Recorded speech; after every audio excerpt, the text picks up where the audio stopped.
जय श्रीमन नारायण। मित्रों महर्षि पाराशर बृहद पाराशर होरा शास्त्रम के 17वें अध्याय में पंचम भाव से संबंधित फलों का वर्णन करते हुए संतान से संबंधित पक्ष को बतलाते हुए बहुत सारे श्लोकों में वर्णन करते हैं। संपत्ति आपके पास ठहरेगी अथवा नहीं ठहरेगी, आपके पास ज्ञान कितना होगा, आपका एजुकेशन कितना होगा, आपका प्रेजेंट ऑफ माइंड कितना चलेगा, इस प्रकार अनेकों तरह के सवालों के जवाब आपके पंचम भाव से संबंधित फलों में मिल जाते हैं। तो आज के पहले हमने प्रथम भाव, द्वितीय भाव, तृतीय भाव, चतुर्थ भाव से संबंधित अनेकों प्रकार के फलों का वर्णन कर दिया है और 17वें अध्याय के प्रथम श्लोक का भी वर्णन कर दिया है। अगर आपने उन वीडियोज को नहीं देखा है तो आप हमारे यूट्यूब पर जाइए और वहां जाकर के इस प्रकार के अनेकों वीडियोज को देखिए और ज्योतिष के ज्ञान का आनंद उठाइए। ठीक है, तो चलिए आज हम 17वें अध्याय के दूसरे श्लोक को देखते हैं और तीसरे श्लोक को देखते हैं कि महर्षि पाराशर इन दूसरे तीसरे श्लोकों में क्या कहते हैं। कहते हैं कि षष्टाष्टम व्ययस्थे तु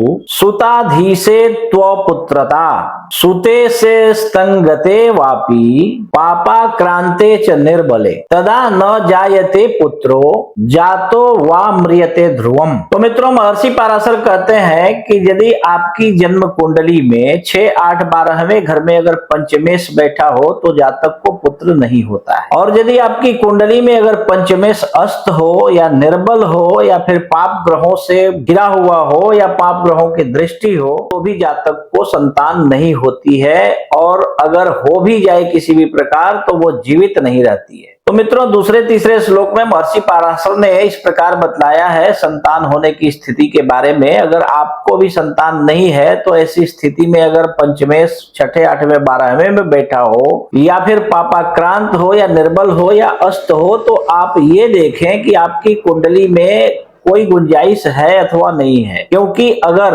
पंचमेश 8वें, 6ठे, 12वें में अगर स्वराशि का हो या फिर निर्बल होते हुए भी कहीं उच्च ग्रहों की दृष्टि से संपन्न हो तो निश्चित रूप से आपको पुत्र की प्राप्ति हो सकती है।